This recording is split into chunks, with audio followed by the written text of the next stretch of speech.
भारताचा 9 मोठ्या देशांसोबत मुक्त व्यापार सुरू, मात्र काँग्रेस काळात अर्थव्यवस्था 13व्या स्थानी होती. देशाची अशी अवस्था का केलीत? घोषणाबाजी करून थकलेल्यांना कधी ना कधी याचं उत्तर द्यावं लागेल. पंतप्रधानांची काँग्रेसवर टीका.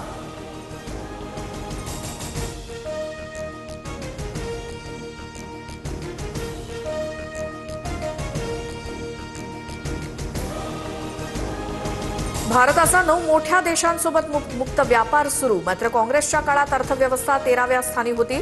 देशाची अशी अवस्था का केली? घोषणाबाजी करून थकलेल्यांना कधी ना कधी याचं उत्तर द्यावं लागेल. पंतप्रधानांची काँग्रेसवर टीका.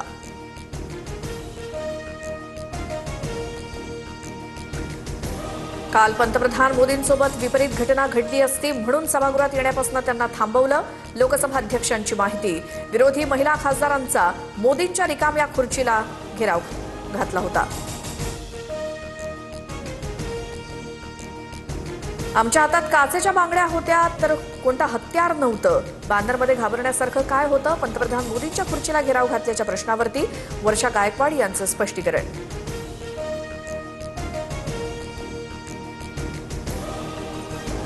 पुण्याच्या मुळशीमध्ये दादांच्या राष्ट्रवादीच्या कार्यकर्त्यांकडून पैसे वाटप केल्याचा आरोप. ठाकरेंच्या शिवसेनेच्या महिला उमेदवारांनी पुरावा दाखवला. निवडणूक आयोगाच्या कारवाईकडे लक्ष.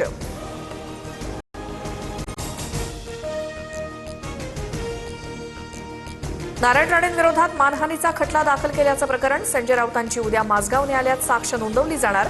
2 वर्षांपूर्वी भांडूपमधील बालवडी जत्रोत्सवात राणेंनी राऊतांविरोधात विधान केलं होतं.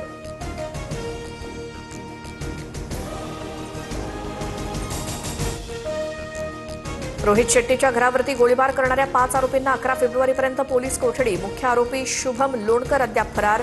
शुभम लोणकर हा बाबा सिद्दीकी हत्येतील देखील आरोपी.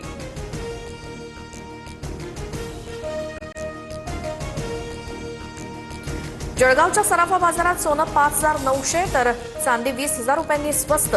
सोनं जीएसटीसह प्रतितोळा 1,57,590 रुपयांवर तर चांदी 2,72,950 रुपये प्रति किलो.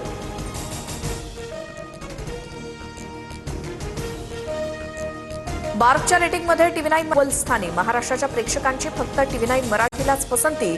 बातम्यांच्या जगात TV9 मराठीच नंबर 1.